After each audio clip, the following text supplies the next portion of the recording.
Hello dear students, welcome back to mock test video solution number 7. I hope तुमची exam चांगली गेली आहे. आप लोगों ने बहुत अच्छे से पेपर अटेम्प्ट किया होगा और आपके सारे आंसर्स अच्छे तरीके से आए होंगे. अगर अभी भी आपके मार्क्स अच्छे नहीं आ रहे हैं, इसका मतलब ये है कि आपको थ्योरी रिवीजन करने की बहुत ज़्यादा ज़रूरत है. बच्चा लोग, अभी भी आपके पास टाइम है. आई रिक्वेस्ट यू कि प्लीज़ प्लीज़ प्लीज़ आप चैप्टर के वन शॉट्स देखो, जाके चैप्टर के वन शॉट लेक्चर देखो और टेक्स्ट बुक उठा के थ्योरी रीड करना स्टार्ट करो. One shot and reading, one shot and reading, क्योंकि अब देखो, बायोलॉजी एक ऐसा सब्जेक्ट है जिसमें सिर्फ दिमाग लगा के कुछ नहीं होगा. आपको थ्योरी याद भी तो रहनी चाहिए. अगर आपसे पूछ लिया किसी ने who is the father of genetics, तो इसमें मैथ्स के जैसा 2+2 का लॉजिक नहीं लगा सकते. ये तो थ्योरी का पार्ट है, तो ये तो याद रहना ही चाहिए. पिट्यूटरी ग्लैंड में कौन सा हार्मोन बनता है, एंटीरियर पिट्यूटरी में क्या बनता है, पोस्टीरियर पिट्यूटरी में क्या बनता है. 95% क्वेश्चन सिर्फ थ्योरी के बेसिस पे होते हैं. तो प्लीज सेशंस देखो, अभी भी आपके पास टाइम है. थ्योरी रीड करो. आप लोग सिर्फ टेस्ट अटेम्प्ट करते हो और छोड़ देते हो, टेस्ट अटेम्प्ट करते हो और छोड़ देते हो. ऐसा मत करो. थ्योरी रीडिंग चालू रखो और वीडियो सॉल्यूशंस देखो, मॉक टेस्ट, ये वन शॉट्स देखो और फिर उसके बाद दूसरे दिन का टेस्ट दो. टेस्ट देने की घाई मत करो, लेकिन थ्योरी का रीडिंग कंटिन्यूअस चालू रखो. ठीक है, चलो स्टार्ट करते हैं. तो हमारा जो फर्स्ट क्वेश्चन है, glucose is stored as glycogen in dash. देखो, ग्लूकोज जो है ये अपना मोनोसैकेराइड है, ठीक है, और ग्लाइकोजन जो है ये पॉलीसैकेराइड है. ग्लाइकोजन कैसे बनता है, बहुत सारे ग्लूकोज मॉलिक्यूल्स मिलके ग्लाइकोजन बनता है. ग्लूकोज को स्टोर करने का अलग अलग तरीका होता है. ये जो पॉलीसैकेराइड बना है, अगर ये पॉलीसैकेराइड हमको प्लांट में स्टोर करना है तो हम इसको स्टार्च के फॉर्म में स्टोर करेंगे. ठीक है, अगर ये पॉलीसैकेराइड हमको एनिमल में स्टोर करना है तो इसको हम ग्लाइकोजन के फॉर्म में स्टोर करेंगे. अब आप बोलोगे मैम ऐसा क्यों, ऐसा इसलिए क्योंकि प्लांट के पास अलग एंजाइम्स होती है, एनिमल के पास अलग एंजाइम्स होती है. प्लांट की एंजाइम स्टार्च को, ये देखो प्लांट में जो स्टार्च है, इस स्टार्च को ब्रेक डाउन करने के लिए हमारे पास अमाइलेज है. सो हम इस स्टार्च को आसानी से डाइजेस्ट कर सकते हैं. प्लस हमारा ये जो ग्लाइकोजन है, इस ग्लाइकोजन को भी हम आसानी से डाइजेस्ट कर सकते हैं. तो because of different enzymes present in plants and animals, the storage pattern is different. तो एनिमल्स में ग्लूकोज को ग्लाइकोजन के फॉर्म में स्टोर किया जाता है, लेकिन किधर स्टोर करते हैं, किडनी ब्लड फिल्ट्रेशन करती है तो इधर पे स्टोर नहीं होगा. स्प्लीन में आरबीसी, डेड आरबीसी फिल्टर होते हैं, इधर पे भी स्टोरेज नहीं होगा. पैनक्रियाज में इंसुलिन, ग्लूकागोन, सोमैटोस्टैटिन हार्मोन बनते हैं, तो इधर पे भी आपका स्टोरेज का काम नहीं होगा. सो लिवर में आपका ग्लाइकोजन स्टोर होता है. Next question, the protein present in wheat grain is. आपके व्हीट में कौन सा प्रोटीन रहता है, ग्लूटीन प्रोटीन रहता है, जिसके वजह से आपका जो व्हीट है वो स्ट्रेचेबल होता है. आपने देखा होगा जब आप गेहूं को गीला करके पीसते हो, गेहूं को कभी गीला करके देखो, वो एकदम च्युइंगम जैसा बन जाएगा. ऐसा क्यों है, क्योंकि उसके अंदर ग्लूटीन प्रोटीन होता है. आप ग्लूटीन भी बोल सकते हो, ग्लूटेनिन भी बोल सकते हो, दोनों का मतलब एक ही है. ग्लाइकोजन एक पॉलीसैकेराइड है, तो ये प्रोटीन है ही नहीं. एल्ब्यूमिन एग में होता है, सो ये भी एक दूसरा प्रोटीन है. और जाइमेज, ये आपके अमाइलेज एंजाइम या सुक्रेज एंजाइम के जैसा काम करता है. सो it is basically an enzyme. तो ये भी नहीं आएगा आंसर. तो करेक्ट आंसर क्या आएगा, option number 2. Next question, tRNA is a polymer of ribonucleotides. क्योंकि टीआरएनए किससे बनता है बेटा लोग, टीआरएनए बहुत सारे राइबोन्यूक्लियोटाइड्स यानी कि न्यूक्लियोटाइड से बनता है, यानी अलग अलग बेस सीक्वेंसेस से बनता है. बस टीआरएनए में फर्क क्या है कि बीच बीच में ये सेल्फ सेल्फ वो सेल्फ बाइंडिंग करता है, यानी बीच बीच में ये खुद से डबल स्ट्रैंडेड बन जाता है. बट टीआरएनए जो है वो न्यूक्लियोसाइड से नहीं बना है. न्यूक्लियोसाइड मतलब क्या होता है, शुगर एंड नाइट्रोजन बेस. इस नाइट्रोजन बेस में जब आप फॉस्फोरस लगा दोगे तो ये राइबोन्यूक्लियोटाइड बनेगा. ओके, और राइबोन्यूक्लियोटाइड और डीऑक्सी राइबोन्यूक्लियोटाइड में क्या फर्क होता है, ये डीएनए में प्रेजेंट होता है या आरएनए में प्रेजेंट होता है. क्योंकि इसकी शुगर में एक ऑक्सीजन कम होता है और इसकी शुगर में सारे ऑक्सीजन बराबर होते हैं, इसीलिए इसको राइबोन्यूक्लियोटाइड और डीऑक्सी राइबोन्यूक्लियोटाइड बोलते हैं. और टीआरएनए एक टाइप का आरएनए है and RNA are made up of ribonucleic acids. Yes everybody. Next question, the oxidation of NADH2 yields. ये आपने ग्लाइकोलिसिस वाले पार्ट में पढ़ा है, रेस्पिरेशन 11 स्टैंडर्ड. एक NADH2 कितना एटीपी मॉलिक्यूल देता है बच्चा लोग, 3 एटीपी मॉलिक्यूल. और एक FADH2 कितना एटीपी मॉलिक्यूल देता है, 2 एटीपी मॉलिक्यूल. तो ऑक्सीडेशन ऑफ 1 NADH2 कितना एटीपी देगा, 3 ATP. So this is the right answer. Next question, first chemical step in respiration is. देखो, इसके लिए तो मैं आपको पूरा साइकिल दिखाती हूँ. सबसे पहले रेस्पिरेशन में आपके पास ग्लूकोज होता है, उसका आप ग्लाइकोलिसिस करते हो, ये फर्स्ट स्टेप है. फिर इसके बाद इसका लिंक रिएक्शन करते हो, एसिटाइल कोएंजाइम ए बनाते हो, फिर क्रेब्स साइकिल होता है, ये थर्ड स्टेप है, ये सेकेंड स्टेप है। और क्रेब्स साइकिल होने के बाद आपके electrons ATS electron transport system में एंटर करते हैं। So first step in respiration is always glycolysis. Yes everybody, next question. Fructose 1,6 diphosphate splits into true triose phosphate bye enzyme. Glycolysis pathway अब भी just हमने देखा, ग्लाइकोलिसिस पाथवे में जब अपना फ्रुक्टोज 1,6 डाइफॉस्फेट दो मॉलिक्यूल्स फॉर्म करता है तो ये कौन से एंजाइम के मदद से होता है? अल्डोलेज एंजाइम के मदद से। मैंने आपको पहले ही बोला सब कुछ आपके टेक्स्ट बुक में दिया हुआ है, आपको सिर्फ थियोरी रिवाइज करने की जरूरत है। The substrate for amylase is, amylase किसको ब्रेक डाउन करता है? अमाइलेज स्टार्च को ब्रेक डाउन करता है जो पोटैटो में प्रेजेंट होता है, आपके सलाइवा में ये एंजाइम प्रेजेंट होता है अमाइलेज। तो ये किसको ब्रेक डाउन करेगा? सबस्ट्रेट को। कौन से सबस्ट्रेट को? स्टार्च को। Yes, next question. Which of the following are functional units for absorption of digested food? आपका जो फूड डाइजेस्ट होता है वो कहाँ पे जाके प्रेजेंट होता है, कहाँ पे जाके एब्जॉर्ब होता है? देखो, आपके जो विलाय होते हैं, आपके इंटेस्टाइन के जो विलाय होते हैं, उन विलाय में ये फूड एब्जॉर्प्शन होता है, क्योंकि विलाय का सरफेस एरिया आप बढ़ा सकते हो, कम कर सकते हो। ब्रूनर्स ग्लैंड का दूसरा काम होता है, क्रिप्ट ऑफ ल्यूबरकिन आपके इंटेस्टाइन के बीच बीच के गैप में प्रेजेंट होता है। पेयर्स पैचेस का भी दूसरा काम होता है, ये आपके बॉडी में WBCs प्रोड्यूस करते हैं ताकि आपकी बॉडी में इन्फेक्शन ना फैले। तो खाना एब्जॉर्प्शन करने का काम माइक्रोविलाय का है। तो डाइजेस्टेड फूड किधर पे एब्जॉर्ब होता है? विलाय में होता है। So option number 1 is the right answer. What is the function of HCl in stomach? हमारे स्टमक में HCl का क्या फंक्शन है? देखो आपके टेक्स्ट बुक में दिया है, class 11th human nutrition chapter. HCl क्या करता है? हमारे इनएक्टिव पेप्सिनोजन को पेप्सिन में कन्वर्ट करता है, और ये पेप्सिन एंजाइम क्या करेगा? प्रोटीन को ब्रेक डाउन करेगा। तो अगर प्रोटीन ब्रेक डाउन करना है तो HCl का होना कंपलसरी है। Next question. By analysis of dash in the blood type of kidney failure is determined. आप इसमें से कौन सा पर्टिकुलर केमिकल अपने यूरिन टेस्ट में चेक करते हो जिससे आपका किडनी फेलियर चेक हो सके? तो अगर आपके ब्लड में क्रिएटिनिन का लेवल बढ़ गया तो इससे पता चलता है कि आपका किडनी प्रॉपर काम नहीं कर रहा है। एल्ब्यूमिन एक टाइप का प्रोटीन है, सो इससे तो प्रोटीन यूरिया होगा। सोडियम से आपका ब्लड प्रेशर चेंज होगा, और यूरिया से यूरिक एसिड यानी कि यूरिन बनेगी। लेकिन क्रिएटिनिन बिल्कुल भी हेल्दी नहीं है, या ये सीधा इंडिकेट करता है कि आपका किडनी बराबर काम नहीं कर रहा है। तो creatinine is dangerous for the body. So option number 1 is the right answer. Podocyte cells are present in dash. देखो डायग्राम देखो, पोडोसाइट्स किधर प्रेजेंट है? ये आपका आउटर लेयर है, parietal layer. Yes everybody, this is outer layer and this is visceral layer of Bowman's capsule, यानी कि inner layer of Bowman's capsule. और पोडोसाइट्स किधर प्रेजेंट है? विसरल लेयर पे प्रेजेंट है। तो इस क्वेश्चन का राइट आंसर क्या आएगा? Option number 4। Next question. Water requirement to remove 1 gram of uric acid is. Class 11th, आपके क्लास 11th में था ये एक्सक्रीशन एंड ऑस्मो रेगुलेशन वाले चैप्टर में। अमोनिया एक्सक्रीट करने के लिए सबसे ज़्यादा पानी लगता है, फिर यूरिया, फिर यूरिक एसिड। तो ऐसे अलग अलग नाइट्रोजनस वेस्ट एक्सक्रीट करने के लिए अलग अलग वाटर का रिक्वायरमेंट होता है। तो यूरिक एसिड एक्सक्रीट करने के लिए सबसे कम पानी लगता है, approximately 5 to 10 ml of water 1 gram of uric acid dissolve करने के लिए। एम्फीमिक्सिस मतलब क्या होता है? देखो, अपोमिक्सिस यानी कि असेक्सुअल रिप्रोडक्शन, यानी कि सेम गैमेट। एम्फी मतलब क्या होता है? डिफरेंट, यानी कि सेक्सुअल रिप्रोडक्शन, यानी मेल एंड फीमेल का रिप्रोडक्शन। अ माइक्रोस्पोर मदर सेल फॉर्म्स। देखो ये अपना एंथर है, एंथर के अंदर पोलन सैक होता है, पोलन सैक के पास आपके स्पोरोजिनस टिश्यू होते हैं। स्पोरोजिनस टिश्यू क्या करेंगे? इनको हम बोलते हैं माइक्रोस्पोर मदर सेल। ये मियोसिस करके क्या बनाते हैं? ये बनाते हैं आपका पोलन ग्रेन्स। तो माइक्रोस्पोर मदर सेल से क्या बनता है? Pollen grains. शॉर्ट में पूरा डायग्राम रिवीजन हो गया। Next question. Pollen grains are preserved for long periods in fossils due to. देखो हमारा जो पोलन ग्रेन का स्ट्रक्चर होता है, इसका आउटर लेयर एक्साइन, ये एक्साइन किससे बनता है? स्पोरोपोलेनिन से बनता है। किससे बनता है? स्पोरोपोलेनिन से। और इस स्पोरोपोलेनिन के ऊपर ना ही किसी एंजाइम का, ना ही किसी केमिकल का, किसी भी चीज का असर नहीं होता है। तो ये पोलन ग्रेन आप सालों साल तक इसको स्टोर करके रख सकते हो, क्योंकि इसको कोई ब्रेक नहीं कर सकता, मतलब इसको कोई डैमेज नहीं कर सकता, क्योंकि ये बहुत स्ट्रॉन्ग मेम्ब्रेन है।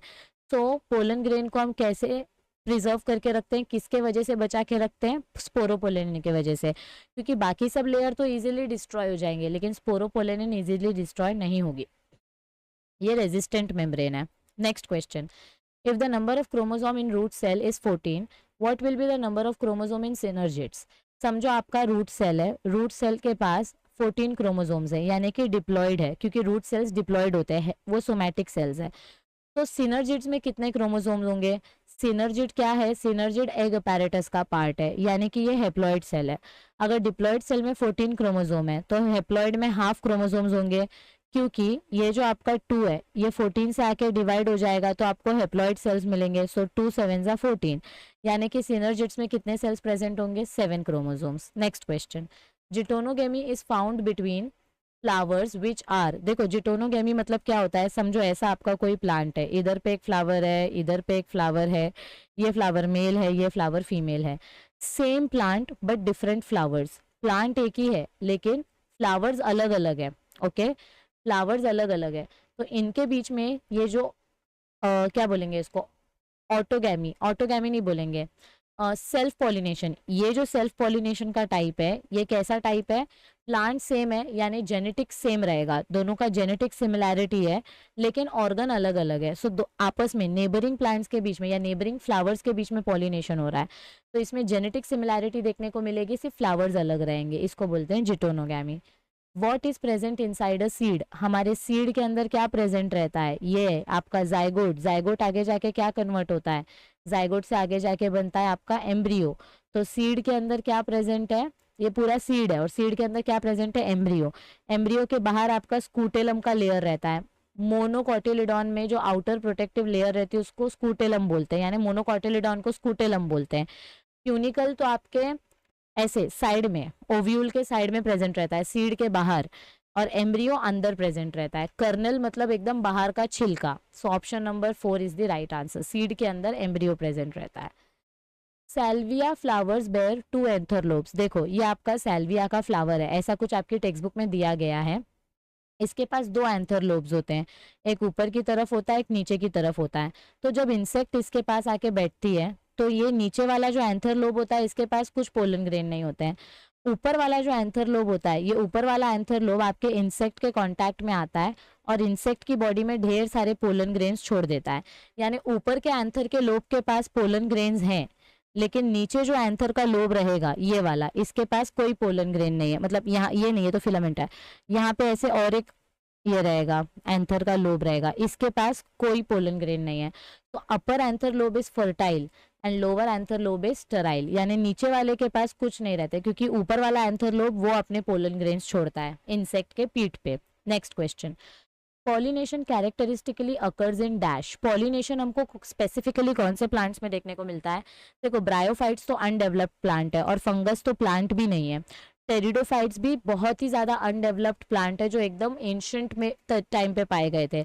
एंजियोस्पर्म्स और जिम्नोस्पर्म्स में पॉलिनेशन होता है क्योंकि इनमें सेक्सुअल रिप्रोडक्शन देखने को मिलता है। So option number 4 is the right answer.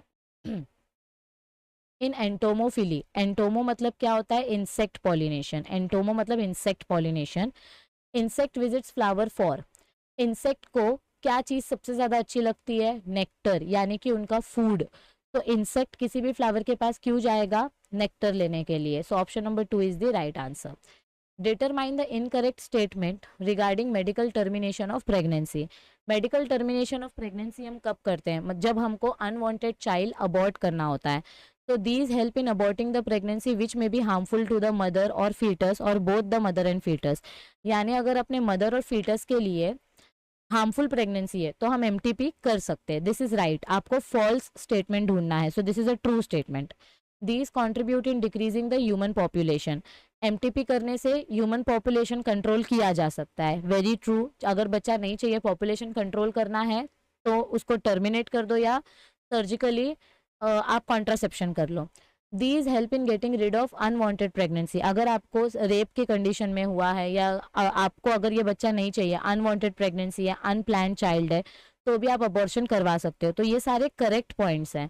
Okay, और ये वाला पॉइंट नॉन करेक्ट है। So none of these is the correct answer. So option क्या आएगा? 4th ऑप्शन आएगा। Okay, next question, dash protects the embryo of man. Human के embryo को कौन प्रोटेक्ट करता है? ये देखो, ये जो बाहर का आपका एमनियोटिक कैविटी होता है, ये जो एमनियोटिक कैविटी है which is filled with amniotic fluid, ये एमनियोटिक फ्लूइड अपने फीटस को प्रोटेक्ट करता है। ये अपना फीटस है, ये अपना क्या है बेटा, ये अपना फीटस है। और इस फीटस को कौन प्रोटेक्ट कर रहा है, आपका एमनियोटिक कैविटी। यानी अगर कोई आपके पेट पे पंच करेगा, अगर इधर से प्रेशर आया तो ये प्रेशर डायरेक्ट फीटस के पास नहीं जाएगा, ये पहले एमनियोटिक मेम्ब्रेन के पास जाएगा, तो आपका फीटस को ज्यादा नुकसान नहीं पहुंचता है। So option number 2 is the right answer. Identify the correct statement regarding sexually transmitted disease. Sexually transmitted disease से रिलेटेड करेक्ट स्टेटमेंट आपको ढूंढ के निकालना है। Haemophilia is one of the sexually transmitted disease, ये रॉन्ग है। हीमोफीलिया आपका blood disorder है। Okay, so this is a wrong. A person may contact syphilis by sharing milk with one already suffering from the disease. Sexually transmitted disease कभी जूठा खाने से नहीं फैलते हैं, so this is also wrong. ये सिर्फ sexual activity से ही फैल सकते हैं या sexual liquid exchange होने से। Genital herpes and sickle cell anemia both are STD. Genital herpes is STD, but this is genetic disorder. So ये wrong option है। आपको correct statement find out करने बोला है। The chances of a 5-year boy contacting both are both very little. मतलब क्या बोला है कि एक 5 साल के बच्चे को सिकल सेल एनीमिया भी हो सकता है और जेनाइटल हर्पीज भी हो सकता है। क्या ये सही है? सिकल सेल एनीमिया हो सकता है क्योंकि ये तो जेनेटिक डिसऑर्डर है, लेकिन उसको जेनाइटल हर्पीज नहीं हो सकता क्योंकि जेनाइटल हर्पीज सिर्फ सेक्सुअल एक्टिविटी से ही होता है। और 5 साल का बच्चा थोड़ी ना तो सेक्सुअल एक्टिविटी करेगा, या इसके बॉडी में सेक्स हॉर्मोन्स बनते ही नहीं है कि वो सेक्सुअल एक्टिविटी कर सके। सो ओवरऑल इस क्वेश्चन का राइट आंसर क्या आएगा? Option number 4। Next question, dash is not a secondary sexual character in males. अब इसमें से कौन सा कैरेक्टर मेल्स में नहीं देखने मिलता है? हेयरी चेस्ट रीजन, मेल्स के चेस्ट में ज्यादा हेयर प्रेजेंट होते हैं। Production of gametes like male gametes, sperm. High pitched voice, आवाज बढ़ जाती है यानी पिच एकदम हाई हो जाती है, ये फीमेल का कैरेक्टर है। This is not found in male, so this is the right answer. Beard and moustache, average cases में मेल्स में, सारे मेल्स में बियर्ड और मुस्टैच यानी मूछ और दाढ़ी बनते हैं। बियर्ड मतलब दाढ़ी और मुस्टैच मतलब मूछ। तो option number 3 is the right answer. ये फीमेल कैरेक्टरिस्टिक है। ये सब कुछ टेक्स्ट बुक का है, मैंने इस बार कुछ भी क्वेश्चन बाहर से नहीं डाला है, सब टेक्स्ट बुक का है। ओके, आप लोगों ने बोला जनरल नॉलेज का क्वेश्चन मत दो, मैंने जनरल नॉलेज का क्वेश्चन भी मत दिया। अभी एग्जाम में अगर ऐसा क्वेश्चन आया तो मेरे को मत बोलना, क्योंकि मैं आपको ऐसे इंटरेस्टिंग क्वेश्चन डाल रही थी तो आप लोग बोलते हो नहीं मिस सिलेबस के बाहर का मत दो, इधर का मत दो, उधर का मत दो। 100 में से सिर्फ 5 क्वेश्चन ऐसा एक्स्ट्रा रहता है, आपको वो भी नहीं करने का है। तो अभी मैंने आपको सब कुछ टेक्स्ट बुक में से ही दिया है। Okay, in dash tubectomy a method of population control is performed. देखो क्या बोला गया है, ट्यूबेक्टोमी किसमें करते हैं? जिसमें हम फेलोपियन ट्यूब काटते हैं। फेलोपियन ट्यूब किसके पास होता है? फीमेल्स के पास होता है। सो ट्यूबेक्टोमी सिर्फ फीमेल्स में ही की जाती है। Next question, what is the component of oral pills. Oral pills का मेन फंक्शन क्या होता है? ओरल पिल्स के अंदर प्रोजेस्ट्रॉन होते हैं, क्योंकि प्रोजेस्ट्रॉन का काम क्या होता है? It inhibits ovulation. सबसे पहले तो एग रिलीज करने नहीं देगा, फिर सेकेंड काम क्या होगा इसका? प्रोजेस्ट्रॉन और ईस्ट्रोजन दोनों का कॉम्बिनेशन होता है। फिर सेकंड काम क्या होता है? ये अपने स्पर्म को मोटिलिटी नहीं करने देता है, inhibition of motility and secretary activity of oviduct, यानी अपने ओविडक्ट के जो सीलियरी वॉल्स है इनकी मूवमेंट भी ये स्टॉप कर देगा, स्पर्म की मोटिलिटी को भी ये अफेक्ट करेगा।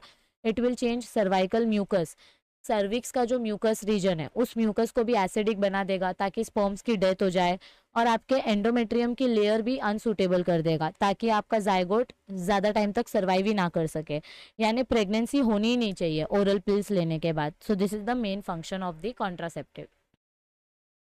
Mark the incorrect statement regarding vasectomy. क्या बोला गया है हमको इधर पे? Mark the incorrect statement regarding vasectomy. Vasectomy मतलब क्या होता है? जब आप मेल का ये वास डिफरेंस कट कर देते हो। जब आप वास डिफरेंस कट कर दोगे तो आपको क्या देखने को मिलेगा? No sperm occurs in seminal fluid. Correct है, क्योंकि सेमिनल वेसिकल तो इधर है। सेमिनल फ्लूइड किधर से निकलेगा? पीनस से निकलेगा। ये सेमिनल वेसिकल है, ठीक है, इसके अंदर आपका सीमेन होता है। तो यहाँ तक स्पर्म आना तो चाहिए, लेकिन हमने ये तो पहले ही कट कर दिया है, तो ये स्पर्म आगे जा ही नहीं पाएगा। So this is the correct statement. No sperm occurs in epididymis. This is wrong statement, क्योंकि आपका एपिडिडाइमिस ये है, तो यहाँ पे कुछ प्रोसेस स्टॉप नहीं होगा। इधर जैसे नेचुरल प्रोसेस होता है उधर होगा ही, स्पर्म बनेंगे, एपिडिडाइमिस के पास जाएंगे, एपिडिडाइमिस से वास डिफरेंस के पास आएंगे, वास डिफरेंस के आगे ट्रैवल नहीं कर पाएंगे ये। तो this is the wrong statement, और आपको रॉन्ग स्टेटमेंट ही फाइंड आउट करने बोला गया था। वेसेक्टोमी की वजह से आपको इरिवर्सिबल स्टेरिलिटी भी देखने को मिलती है। इरिवर्सिबल स्टेरिलिटी मतलब क्या होती है कि एक बार अगर आपने ये ट्यूब काट दिया तो वापस से वो मेल फर्टाइल नहीं हो सकता। This is correct. Vasa deferentia is cut and tied. Yes, ये आपके वास डिफरेंस है जिसको हम कट करके बांध देते हैं ताकि हमारे मेल्स का स्पर्म आगे ट्रांसफर ना हो सके। Okay, all right. अब देखो नेक्स्ट क्वेश्चन क्या है। Dash is the safest method of birth control. अगर बर्थ कंट्रोल करना है तो सबसे सेफ मेथड कौन सा है? रिदम मेथड, यानी कि मेंस्ट्रुअल साइकिल को बैलेंस करके सेक्सुअल एक्टिविटी करो। ये सेफ नहीं है, ये सबसे अनसेफ मेथड है क्योंकि इसमें कोई गारंटी नहीं होती है कि बच्चा नहीं होगा। बच्चा होने के सबसे ज़्यादा चांसेस होते हैं। सो this is not the safe method. Use of physical barriers, condom वगैरह यूज़ करने के बावजूद भी देर आर 1% चांसेस कि आप प्रेग्नेंट हो सकते हो। टर्मिनेशन ऑफ अनवांटेड प्रेगनेंसी, कितनी बार अबॉर्शन करोगे? अबॉर्शन करना ज़्यादा हेल्थ के लिए अच्छा नहीं होता है। So this is also not the safe method. Sterilisation technique, यानी कि या तो मेल का वासा डिफरेंस कट कर दो या तो फीमेल का फेलोपियन ट्यूब कट कर दो। इससे आपके सेक्सुअल प्लेजर्स में कुछ डिफरेंस नहीं आएगा, सिर्फ आपके स्पर्म्स आगे ट्रैवल नहीं करेंगे। तो इससे आप, या ओवम आगे ट्रैवल नहीं करेगा। सो इससे आपका फर्टिलाइजेशन में कुछ ये फर्टिलाइजेशन नहीं होगा और आपकी प्रेगनेंसी अवॉइड हो जाएगी। सो इस क्वेश्चन का राइट आंसर है option number 4। Next question. In humans the ratio of number of gametes produced from one male sex cell to the number of gametes produced from one female sex cell is। Males में कितने gametes बनते हैं और females में कितने gametes बनते हैं? Mails के एक सेक्स सेल से 4 स्पर्म बनते हैं, तो मेल का रेशियो कितना हो गया? 4। और फीमेल के एक प्राइमरी जर्मिनल सेल से आपको सेकेंडरी oocyte मिलता है। ये सेकेंडरी oocyte आगे जाके मैच्योर ओवम बनाता है। बाकी तो 4 पोलर बॉडी रहती है, याद आया? तो फीमेल के ये गैमेट फॉर्मेशन में सिर्फ एक गैमेट मिलता है और मेल का 4 मिलता है, तो 4:1 का रेशियो आएगा क्योंकि पहले मेल का पूछा है फिर फीमेल का पूछा है। ये देखो, मेल एंड देन फीमेल। तो इस क्वेश्चन का राइट आंसर आएगा ऑप्शन नंबर 3। अब नेक्स्ट क्वेश्चन क्या पूछा गया है? Haemophilia is caused by. Haemophilia किसके वजह से होता है? Haemophilia is a recessive gene. Okay, it is a sex linked recessive gene. तो एक्स क्रोमोसोम के ऊपर ये स्मॉल एच रहेगा तो हीमोफीलिया होगा। ठीक है। Y chromosome in male, no, ये एक्स क्रोमोसोम के ऊपर ही होना चाहिए। एक्स क्रोमोसोम इन मेल, हाँ ये राइट आंसर है। एक्स क्रोमोसोम इन फीमेल, ये भी राइट आंसर है। X chromosome in both male and female. So ये एक्चुअली दोनों का ऑप्शन मिला के ये आंसर आ रहा है, तो आप ये वाला ऑप्शन सिलेक्ट करोगे। Option number 4 is the right answer. Okay, मतलब फीमेल के केस में ऐसा होगा हीमोफीलिया और मेल के केस में ऐसा होगा। सो दोनों के केसेस में एक्स क्रोमोसोम पे ही हीमोफीलिया का जीन है। Okay, next question.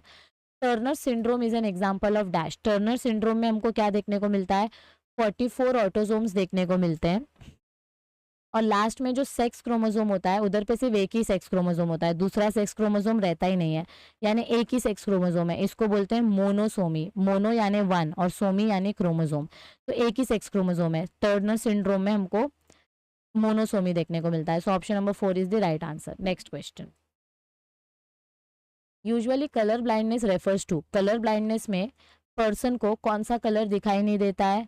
Red and green colour. ये हमने इनहेरिटेंस वाले चैप्टर में क्रॉसिंग ओवर करते टाइम थ्योरी में पढ़ा था। कलर ब्लाइंडनेस में रेड और ग्रीन कलर डिटेक्ट करने में डिफिकल्टी होती है। Next question. Dash is the expression return for green pod colour of a homozygous P plant. देखो आपके ये टेबल में देखो, ये ग्रीन पॉड कलर है, ठीक है। सो इसको हम कैसे रिप्रेजेंट करते हैं? ये डोमिनेंट कैरेक्टर है, तो डोमिनेंट कैरेक्टर के लिए दोनों अलील, होमोजाइगस बोला है ना, होमोजाइगस यानी सेम होना चाहिए, और डोमिनेंट है, डोमिनेंट बोला मतलब कैपिटल होना चाहिए। सो this is the right answer. ये हेट्रोजाइगस के लिए राइट आएगा, ठीक है, और ये तो येलो के लिए है तो ये तो आएगा ही नहीं। ये हेट्रोजाइगस के लिए, ये होमोजाइगस के लिए। क्वेश्चन में आपको होमो बोला है, so option number 4 is the right answer. Next question. Down syndrome is an example of. Down syndrome में क्या होता है? यस एवरीबडी, डाउन सिंड्रोम में आपको 21st क्रोमोसोम में 3 पेयर्स देखने को मिलते हैं, 3 क्रोमोसोम देखने को मिलते हैं। इसको बोलते हैं ट्राइसोमी। तो डाउन सिंड्रोम में एक क्रोमोसोम एक्स्ट्रा है, यानी 2n+1। सो इसको बोलते हैं एन्यूप्लॉइडी, यानी extra chromosome number. Next question. Mendel's law of segregation is true because it takes place. Mendel's law of segregation किस में ट्रू है? ये सेक्सुअली रिप्रोड्यूसिंग ऑर्गेनिजम्स में हमको देखने को मिलता है, तो इस वजह से ये ट्रू है, क्योंकि ये सेक्सुअल रिप्रोडक्शन ऑर्गेनिजम्स में कंसिडर किया जाता है। और सेक्सुअल रिप्रोडक्शन ऑर्गेनिजम्स में मेंडल का लॉ फॉलो नहीं होगा, उसमें डायरेक्ट आपका सेल डिवीजन आएगा। Okay, next question, find the correct statement regarding genetic code. अभी फर्स्ट स्टेटमेंट क्या बोला गया है, you is the initiation codon, हमने 10 बार पढ़ा है। इनिशिएशन कोडॉन होता है AUG, सो ये स्टेटमेंट स्टार्टिंग में ही रॉन्ग हो गया। सेकेंड स्टेटमेंट पढ़ो, there are 64 triplet codons, correct, जिसमें से आप 20 अमीनो एसिड्स बना सकते हो, correct, so second statement is correct. Third statement पढ़ो, UAA is the nonsense codon, nonsense यानी कि स्टॉप कोडॉन, बराबर, इधर तक राइट है। Which also codes for methionine, methionine के लिए कौन कोड करता है, AUG, तो ये रॉन्ग है, आधा स्टेटमेंट राइट है आधा रॉन्ग है, तो इसको रॉन्ग देंगे। Fourth statement, 3 random nitrogen bases specify the placement of 1 amino acid, मतलब आप कोई भी नाइट्रोजन बेस लोगे जैसे आइडिनाइन, गुआनाइन, साइटोसिन, तो आपको अमीनो एसिड मिल जाएगा क्या, ऐसा नहीं है। जैसे हर एक ताले के लिए एक स्पेसिफिक चाबी होती है, वैसे हर एक अमीनो एसिड के लिए एक स्पेसिफिक नाइट्रोजन बेस होता है। तो इधर पे रैंडम वर्ड नहीं होना चाहिए था, इधर पे स्पेसिफिक वर्ड होना चाहिए था, तो ये ऑप्शन राइट होता, लेकिन ये ऑप्शन रॉन्ग है क्योंकि इधर पे रैंडम वर्ड यूज किया गया है। So option number 2 is the right answer. Next question, choose the ratio is constant in DNA of different species. क्या बोला गया है, आपको अलग अलग स्पीशीज में DNA कांस्टेंट रहता है लेकिन उसका रेशियो चेंज होते रहता है, मतलब प्यूरिन और pyrimidine का रेशियो कांस्टेंट रहता है इन एवरी स्पीशीज। तो प्यूरिन्स क्या होते हैं, adenine and guanine, all gods are pure, and pyrimidines क्या होते हैं, साइटोसिन एंड थाइमिन। तो एडिनाइन, गुआनाइन, थाइमिन, साइटोसिन, इनका रेशियो कॉमन रहेगा। ओके, इनका रेशियो मेंटेन रहता है हर स्पीशीज में। Next question, in a double stranded DNA the sequence of base pair in one strand is given, what is the sequence of another strand। आपको एक sequence दिया गया है, आपको दूसरा सीक्वेंस फाइंड आउट करना है। ओके, अब आपको एक चीज क्या पता होनी चाहिए, इधर पे A will always bind with T and G will always bind with C। G हमेशा किसके साथ बाइंड करेगा, C के साथ, तो इधर पे आ जाएगा T C G A T T C G G। अब ये सीक्वेंस चेक करो, इसको कॉम्प्लीमेंट्री सीक्वेंस बोलते हैं। तो ये सीक्वेंस किधर पे देखने को मिल रहा है हमको, फर्स्ट ऑप्शन में, सो option number 1 is the right answer. Next question, what is meant by monocistronic mRNA। ये देखो, जब आपके mRNA के पास एक ही कोडिंग जीन होता है जिससे एक ही अमीनो एसिड बनता है तो उसको मोनोसिस्ट्रॉन बोलते हैं। सिस्ट्रॉन यानी कि स्ट्रक्चरल जीन, ओके, जिसमें से आप प्रोटीन बनाने वाले हो। अगर एक ही स्ट्रक्चरल जीन है तो मोनोसिस्ट्रॉन बोलेंगे, अगर 2 स्ट्रक्चरल जीन है, 3 स्ट्रक्चर जीन है तो पॉलीसिस्ट्रॉन बोलेंगे। तो monocistronic mRNA means it has codon for synthesizing only one protein molecule. Next question, DNA is not directly involved with the synthesis of dash। हम अपने DNA को डायरेक्टली यूज किस लिए नहीं करते हैं, देखो DNA से आप tRNA बना सकते हो, rRNA बना सकते हो, mRNA बना सकते हो। DNA तीनों टाइप का RNA बनाता है। हेट्रोकैटालिटिक फंक्शन याद आया, मॉलिक्यूलर बेसिस ऑफ इनहेरिटेंस में हमने पढ़ा था, autocatalytic function and heterocatalytic function. Autocatalytic function मतलब DNA खुद का रेप्लिकेशन करता है, हेट्रोकैटालिटिक फंक्शन यानी DNA से mRNA, rRNA, tRNA बनता है और फिर आगे जाके इन तीनों को मदद से आपका प्रोटीन बनता है। So DNA direct protein synthesis में इन्वॉल्व नहीं होता। So option number 2 is the right answer. Next question, human beings belong to which class order. Human beings कौन से क्लास को बिलोंग करते हैं, प्राइमेट्स को, ये तो आपको याद होना चाहिए, टेबल में दिया है आपके। Okay, next, what is meant by gene pool. Gene pool मतलब क्या होता है, टोटल नंबर ऑफ जीन्स एक साथ काउंट करो, मेरे बॉडी में जितने भी जीन्स हैं आप इनको ऐड करोगे तो आपको जीन पूल मिलेगा। So sum total of genes of a population. Next question, the cranial capacity of Australopithecus. आपके चैप्टर के एंड में जो टेबल दिया है उसमें क्रेनियल कैपेसिटी दी हुई है। ऑस्ट्रेलोपिथेकस की क्रेनियल कैपेसिटी कितनी है, 450 to 600 cubic centimetre. Next question, Neanderthal man became extinct. Neanderthal man कब खत्म हो चुके थे, approximately 25,000 years ago. Next question, plants will undergo wilting under which of the following condition. हमारे जो प्लांट्स है ये विल्टिंग करना स्टार्ट कर देते हैं, विल्टिंग यानी कि मुरझाना स्टार्ट कर देते हैं। कब मुरझाना स्टार्ट करते हैं, जब इनको कम पानी मिलता है, यानी हाई टेम्परेचर के केस में। This is a very simple question which is from 6th chapter, so you must know this. Option number 3 is the right answer. The root hairs absorb dash type of water. अपना जो root hair है वो कौन से type का water absorb करता है, देखो हाइग्रोस्कोपिक वाटर सॉइल पार्टिकल से चिपक जाता है तो ये एब्जॉर्ब नहीं होगा, ग्रेविटेशनल वाटर नीचे चला जाता है, ये भी एब्जॉर्ब नहीं होगा, बचता है capillary water. So the root hair absorbs capillary water जो आपके सॉइल पार्टिकल के बीच बीच में प्रेजेंट रहता है। Next question, active transport of ions by the cell needs, active transport मतलब क्या होता है, जहाँ पे एनर्जी की जरूरत पड़ती है, और एनर्जी किससे मिलती है, एटीपी से। सो option number 2 is the right answer. ध्यान से पढ़ो, कुछ लॉजिक नहीं लगाना है। एक्टिव ट्रांसपोर्ट बोला मतलब एटीपी की जरूरत है। So option number 2 is the right answer. Next question, velamen tissue is seen in, velamen tissue हमको कौन से प्लांट्स में देखने को मिलते हैं, याद करो याद करो याद करो, प्लांट टिश्यू वाले चैप्टर में हमने पढ़ा था। It is seen in epiphytes, epiphytes यानी कि जो प्लांट के रूट्स एयर में लटकते रहते हैं, तो वो एयर की मॉइस्चर में से वाटर एब्जॉर्ब करते हैं, किसकी मदद से, वेलामेंट टिश्यू की मदद से। Next question, which of the following is symbiotic organism, symbiotic यानी कि दो ऑर्गेनिज्म जब साथ में काम करते हैं, तो राइजोबियम हमेशा रूट के साथ मिलके काम करता है, इसीलिए इसको सिम्बायोटिक बोलते हैं। बाकी के सारे ऑब्लिगेट एनारोब या फ्री लिविंग ऑर्गेनिज्म है, बट राइजोबियम सिम्बायोटिक ऑर्गेनिज्म है। Next question, embryo is fully grown but physically not ripe for germination, आपका एम्ब्रियो डेवलप हो गया है बट वो अभी तक पकने के लिए रेडी नहीं है, तो this cause for seed dormancy is, तो इसके लिए सीड डोरमेंसी हो जाएगी, यानी कि एम्ब्रियो रेडी है, आपके सीड के अंदर का एम्ब्रियो रेडी है, लेकिन इसके बाहर प्लिम्यूल नहीं आ रहा है, तो ये प्लिम्यूल ना आने का क्या रीजन हो सकता है, it is found in seeds of apple, peach etcetera, ये किसी भी प्लांट में देखा जा सकता है।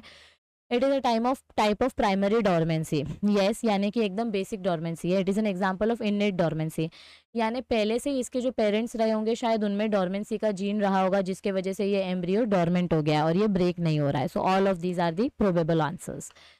If the stored food is exhausted and the embryo is damaged, समझो आपके पास जो एंडोस्पर्म था वो खत्म हो गया है, एंडोस्पर्म खत्म हो गया है जो अपनी एम्ब्रियो यूज कर रहा था, और अपना एम्ब्रियो डैमेज हो गया है, तो अब इसके वजह से क्या हम ये सीड यूज कर सकते हैं, क्या ये सीड वायबल है, नो, अब ये सीड वेस्ट हो गया है, सो इसकी वायबिलिटी खत्म हो गई है। So option number 3 is the right answer.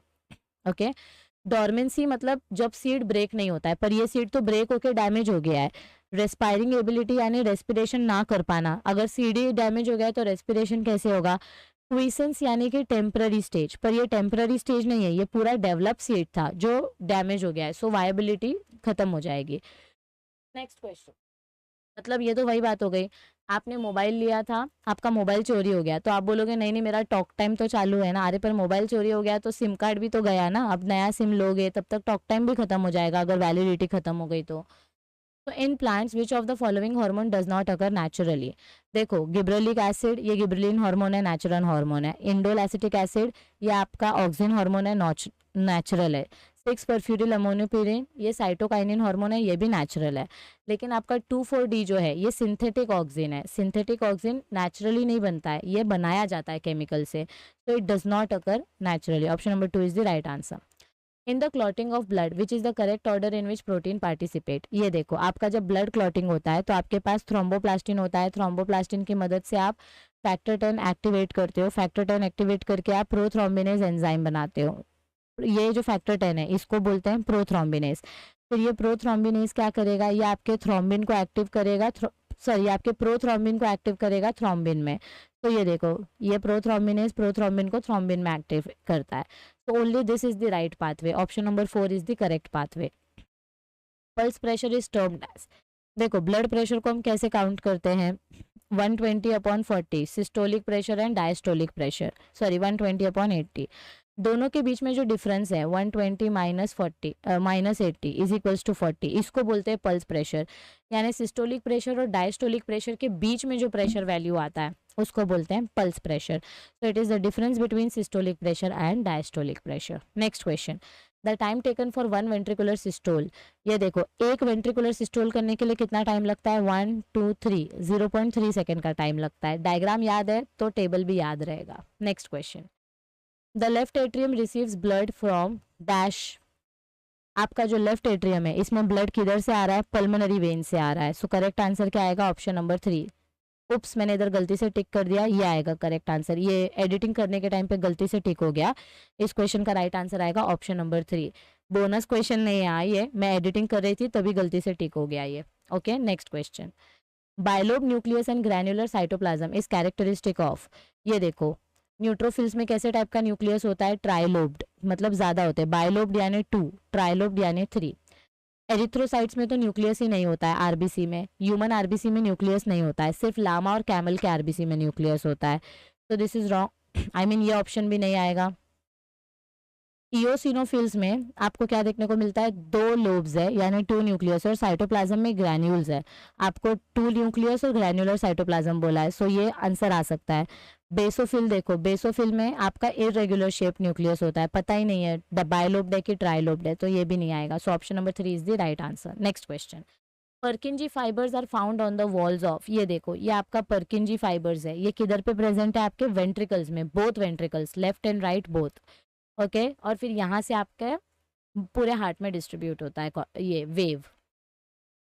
What will happen to the body of the adult human being if spleen is removed? देखो बेसिकली स्प्लीन क्या करता है अडल्ट की बॉडी में, ये डेड आरबीसीज को कलेक्ट करता है। और अगर मैं फीटस की बात करूं तो फीटस में स्प्लीन का काम क्या होता है, आरबीसी को प्रोड्यूस करना।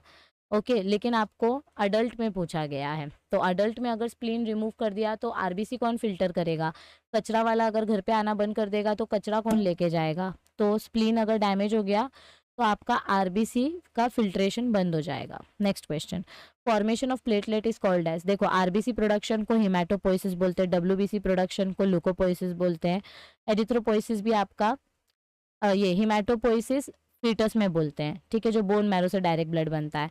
एरिथ्रोपोइसिस मतलब भी आरबीसी बनाना, पर थ्रोम्बोपोइसिस मतलब platelets formation. So option number 2 is the right answer. Theory में दिया है, मैंने पहले ही बोला थियोरी रीड करो।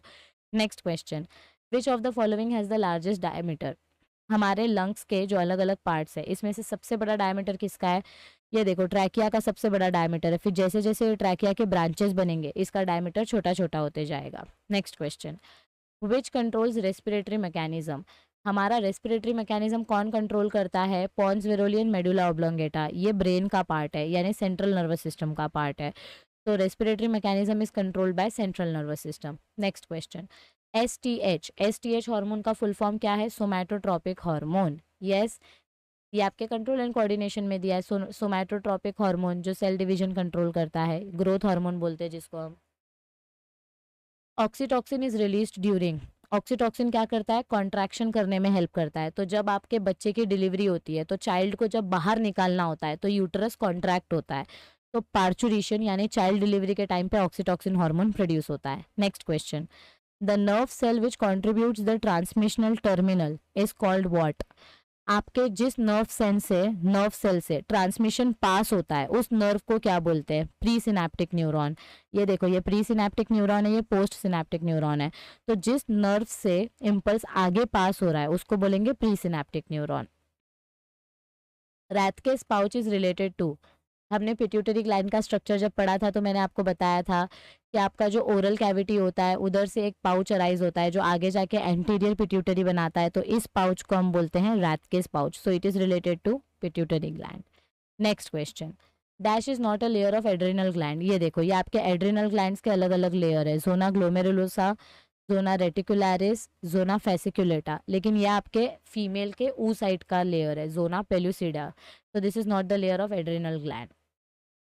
Dash is a sensory nerve, ये देखो auditory nerve is a sensory nerve, बाकी लंबार, फेशियल, वेगस ये सारे मिक्स टाइप ऑफ नर्व है, so option number 3 is the right answer. मैंने आपको बार बार बोला है क्रेनियल नर्व का जो 12 नर्व्स है सारे के सारे नर्व्स याद करो, कौन क्या फंक्शन करता है, कैसे टाइप का है। Somatostatin is secreted bye, alpha cells क्या बनाते हैं, ग्लूकागॉन, बीटा सेल्स क्या बनाते हैं, इंसुलिन, डेल्टा सेल्स क्या बनाते हैं, सोमैटोस्टैटिन, क्या बनाते हैं, सोमैटोस्टैटिन। यस एवरीबॉडी, और गामा सेल्स क्या बनाते हैं, peptic inhibitory enzyme, PIP. Okay, अपने को 3 पता होना चाहिए, आइलेट ऑफ लैंगरहैंस, पैनक्रिया का जो आइलेट ऑफ लैंगरहैंस है उसमें से ये 3 सेल का ये फंक्शन है, तो सोमैटोस्टैटिन कौन से सेल से बनता है, डेल्टा सेल से बनता है, कौन से सेल से बनता है, डेल्टा सेल से बनता है। Next question, just after conclusion of parturition and birth of baby what is useful and needed for motherly role, बच्चा अगर अभी अभी पैदा हुआ है तो मदर से क्या हेल्प मिलनी चाहिए बच्चे को, ढेर सारा मिल्क, ओके, ढेर सारा न्यूट्रिशन, और मिल्क बनाने के लिए प्रोलैक्टिन एंड ऑक्सीटॉक्सिन हार्मोन दोनों इंपॉर्टेंट है। Next question, oogenesis is controlled by, oogenesis को कौन कंट्रोल करता है, देखो अगर आपका FSH हार्मोन ही नहीं बनेगा तो फॉलिकल्स नहीं बनेंगे, फॉलिकल्स नहीं बनेंगे तो आपका ग्राफियन फॉलिकल नहीं बनेगा, ग्राफियन फॉलिकल नहीं बनेगा तो एग ही नहीं बनेगा, सो oogenesis का कंट्रोलिंग फैक्टर कौन सा है, FSH hormone. Okay, thyroid stimulating hormone का इधर डायरेक्ट रोल नहीं है, ल्यूटोट्रॉपिक हार्मोन तो एकदम लास्ट में आता है, So FSH hormone is the right answer. Next question. In dash is the neurotransmitter that communicates between two neurons or between a neuron and a muscle. तो हमारा ये देखो, हमारा जो ये न्यूरॉन होता है और ये हमारा जो मसल होता है, इन दोनों के बीच में जो केमिकल रिलीज होता है, ये कौन सा केमिकल होता है? एसिटाइलकोलाइन। कंट्रोल कोऑर्डिनेशन में जब हम ट्रांसमिशन केमिकल सिनाप्स पढ़ रहे थे तब मैंने आपको बताया था. Next question. Lymphatic filariasis is also called as elephantiasis. Human health and disease theory question. Charas और hashish is produced from cannabis plant. लेकिन अभी आपके पास दो ऑप्शन है, मैंने बोला था ना सी और सी, ऐसा आप याद रख सकते हो. लेकिन इधर दो ऑप्शन दिया है, फ्रॉम फ्लावरिंग टॉप या फ्लावरिंग शूट. तो फ्लावरिंग टॉप से हम बनाते हैं, मतलब एक्चुअल फ्लावर में से चरस बनाते हैं, उसके स्टेम से नहीं बनाते हैं. सो option number 1 is the right answer. Which is the type of breast and cervix cancer. Breast cancer कैसे टाइप का कैंसर है? कार्सिनोमा टाइप का कैंसर है. ओके बाकी ट्यूमर सार्कोमा ये स्किन कैंसर है. ट्यूमर भी आपका इंटरनली होता है. It is a malignant type of cancer. It can be benign also. Okay और लिम्फोमा लिम्फोइड टिश्यू का कैंसर है. Normally a common cold last for. अभी जो मुझे हुआ है, सर्दी हुई है, पूरा गला खराब हो गया, एकदम गला दुख रहा है, तो ये कॉमन कोल्ड के सिम्टम्स है. तो ये कॉमन कोल्ड कितने दिन तक रहते हैं? अप्रॉक्सीमेटली 3 to 7 डेज के बाद ये ठीक हो जाते हैं. So the normally its duration is 3 to 7 days. अब आगे देखो क्या बताया. Sporozoites of malarial parasite multiplies in the liver of man. आपका जो मलेरियल पैरासाइट है वो ह्यूमन के कौन से बॉडी ऑर्गन में ग्रो होता है? लिवर में. तो option number 1 is the right answer. याद करो मलेरिया का life cycle. Dosa and idli are prepared from. Dosa कैसे बनाते हैं रे? चावल से और उड़द दाल से, जिसको बोलते हैं राइस एंड ब्लैक ग्राम. चावल और सफ़ेद दाल होती है ना, उससे बनाते हैं. Next question. For biogas generation what is the source material. Biogas बनाने के लिए सबसे इंपॉर्टेंट रॉ मटेरियल कौन सा है? प्लांट और एनिमल का waste. So option number 2 is the right answer. Plastic से बायोगैस नहीं बना सकते. बायोगैस में मेनली कौन से गैसेज होते हैं? Methane, carbon dioxide and H2S. So methane and carbon dioxide is the right answer. H2S नहीं दिया है बट ये दो ऑप्शंस तो है, तो ये दो करेक्ट है. Next. Dash and dash are water soluble vitamins. ADEK vitamin is fat soluble और बाकी बचा बी और सी, ये दोनों वाटर सॉल्युबल वाइटामिन्स है. Next. Glucose fermentation by yeast forms dash. ये देखो जब आपका ग्लूकोज ईस्ट की मदद से फर्मेंट होता है तो ये क्या बनाता है? इथेनॉल बनाता है. तो ethanol plus CO2 is produced. यहाँ पे CO2 रिलीज हुआ, यहाँ पे इथेनॉल रिलीज हुआ. So option number 3 is right answer. Yeast is used in the formation of bread and beer, ताकि फर्मेंटेशन कर सके. Next question. Citric acid is got from which of the following. आपके book में जो table दिया है अलग अलग एसिड्स कौन से ऑर्गेनिक एसिड कौन से ऑर्गेनिज्म से मिलते हैं, तो उधर एस्परजिलस नाइजर का भी नाम था. एस्परजिलस नाइजर से सिट्रिक एसिड बनता है. Dash are the molecular scissors. Enzyme को हम मॉलिक्यूलर सीजर बोलते हैं क्योंकि ये हमारे मॉलिक्यूल्स को ब्रेक करने में हेल्प करते हैं, जैसे स्टार्च वगैरह को ब्रेक करने में. Next question. Who gives right of biopatent to inventor. समझो अभी मैंने कोरोना वायरस का वैक्सीन निकाला तो मुझे उसका पेटेंट मिलेगा, यानी कि मुझे उसके सारे कॉपीराइट्स मिलेंगे. फिर मेरा फॉर्मूला कोई कॉपी नहीं कर सकता. अगर किसी ने मेरा फॉर्मूला कॉपी किया तो मैं उसके ऊपर केस कर सकती हूँ. तो ये परमिशन कौन देता है? गवर्नमेंट देती है. So option number 4 is the right answer. International government होती है लेकिन गवर्नमेंट ही देती है. What is the exclusively right given by government for the use of invention to inventor in biological world. मतलब अगर किसी ने अगर कोई इन्वेंशन इन्वेंट किया है तो उसको क्या एक्सक्लूसिव राइट दिया जाता है? बायो पेटेंट, यानी कि उसके नाम का पेटेंट बनाया जाता है, एक डॉक्यूमेंट बनाया जाता है कि उसके अलावा ये फॉर्मूला कोई यूज़ नहीं कर सकता. अगर यूज़ करना है तो उसको पैसे देने पड़ेंगे या उससे परमिशन लेनी पड़ेगी. tDNA part of TI plasmid involves the jeans of tumour. Okay TI inducing plasmid यानी ट्यूमर इंड्यूसिंग प्लाज्मिड, ये तो एकदम कॉमन सेंस की बात है, हमने RDNA टेक्नोलॉजी में पढ़ा था. बायोपायरेसी मतलब क्या होता है? किसी के रिसोर्सेज को गलत तरीके से इस्तेमाल करना. So unlawful exploitation and use of bioresources. मैंने जो इन्वेंशन किया तुमने मेरा इन्वेंशन चुरा लिया, बायोपायरेसी किया. cDNA is the complementary DNA. Molecular basis of inheritance में हमने पढ़ा था, हमारा जो डबल स्टैंडर्ड DNA होता है ये mRNA बनाता है, लेकिन ये mRNA के पास अगर रिवर्स ट्रांसक्रिप्टेज एंजाइम आ गई तो ये कॉम्प्लीमेंट्री DNA बनाता है. So option number 2 is the right answer. In which of the following process multiple copies of the gene of interest is synthesized using the two sets of primers. तो PCR machine में हमने क्या पढ़ा था, आप एक जीन डालोगे तो आपको इसके थाउजेंड्स ऑफ कॉपीज मिलेंगे। सो कॉपीज बनाने का काम हम कैसे करते हैं, पीसीआर टेक्निक की मदद से। नेक्स्ट इसीलिए तो उसको बोलते हैं पॉलीमरेज चेन रिएक्शन। पॉलीमर मतलब बहुत सारे molecules banana. Need of using dash is eliminated bye BT crops. तो अगर बीटी क्रॉप्स यूज हमने क्यों करना स्टार्ट किया, क्योंकि हमारी जो क्रॉप्स है वो इंसेक्ट की वजह से खराब हो जाती थी। अब बीटी क्रॉप्स अगर यूज कर रहे हैं तो इंसेक्ट को मारने वाले केमिकल की जरूरत पड़ेगी क्या, नहीं। तो इंसेक्टिसाइड की जगह हम बीटी क्रॉप्स यूज करते हैं। Dash is the recent application of biotechnology related to enzyme biotechnology. Enzyme biotechnology में ये एक रिसेंट डेवलपमेंट है, क्या कि हम एंजाइम को थोड़े टाइम के लिए स्टैचू कर सकते हैं और उसके बाद उसको वापस एक्टिवेट कर सकते हैं। जब आपका एंजाइम काम नहीं कर रहा है तो आप उसको डीएक्टिवेट करके वापस बाद में एक्टिवेट कर सकते हो, तो उसको बोलते हैं enzyme immobilisation. This is a wonderful technique in biotechnology field. Which of the following pair of enzyme is required to make recombinant DNA. Recombinant DNA बनाने के लिए कौन सा एंजाइम जरूरी है, एक तो रेस्ट्रिक्शन एंजाइम कट करने के लिए और लाइगेज एंजाइम डोनर डीएनए और प्लास्मिड को एक साथ चिपकाने के लिए। सो ये दोनों एंजाइम के बिना आपका आरडीएनए टेक्नोलॉजी पूरा होगा ही नहीं। So option number 2 is the right answer. Competition is almost severe between two organisms between the same niche. मतलब आपके और आपके कजन के बीच में बहुत ज़्यादा कंपटीशन होता है एज कम्पेयर टू आपका और आपका फ्रेंड। सेम नीश, एक ही जगह पे रहने वाले, एक ही काम करने वाले ऑर्गेनिजम्स के बीच में बहुत ज़्यादा स्ट्रॉन्ग कंपटीशन होता है। Next question, mycorrhiza gives dash to the plants to grow. ये जो माइकोराइजा है ये अपने प्लांट को इनऑर्गेनिक कंपाउंड ला के देता है और बदले में प्लांट इसको फूड देता है। So option number 2 is the right answer. Dash is not a limiting factor for CO2 fixation. And ये अपना 13 चैप्टर में हमने पढ़ा था कि ऑक्सीजन कॉन्सेंट्रेशन का CO2 के फिक्सेशन से ज़्यादा कुछ लेना देना नहीं होता है। It is not a limiting factor. Oxygen का कॉन्सेंट्रेशन एक अलग कॉन्सेप्ट है और CO2 फिक्सेशन एक अलग कॉन्सेप्ट है। Pioneer community of hydrosere is represented by, हाँ, आपका जो पायनियर कम्युनिटी है, पायनियर कम्युनिटी मतलब क्या होता है, फर्स्ट ऑर्गेनिज्म, इसके पहले जब कुछ भी नहीं था। तो ये आपके हाइड्रोसियर में यानी वाटर में पायनियर कम्युनिटी कौन सी पाई गई थी, फाइटोप्लैंक्टन्स की। सो option number 1 is the right answer. ये सब तो इसके बाद आए थे but first was phytoplanktons. Chipko movement वो स्टार्टेड इन, ये आपके चैप्टर नंबर 15 का क्वेश्चन है, हिस्ट्री का क्वेश्चन नहीं है। चिपको मूवमेंट कब कहाँ पे स्टार्ट किया गया था, मध्य प्रदेश के उत्तरांचल जिले में इन तहरीक गहरवाल डिस्ट्रिक्ट ऑफ मध्य प्रदेश, जिसमें आज झाड़ को प्रोटेक्ट किया गया था। सारी औरतें झाड़ को चिपक के खड़ी हो गई थी और उन्होंने बोला था अगर आपको झाड़ को काटना है तो हमको भी काटना पड़ेगा। तो जो लोग झाड़ काटने आए थे उन्होंने औरतों को भी झाड़ के साथ काट दिया, बट उसके बाद बहुत ज़्यादा अवेयरनेस फैली अबाउट दिस चिपको मूवमेंट।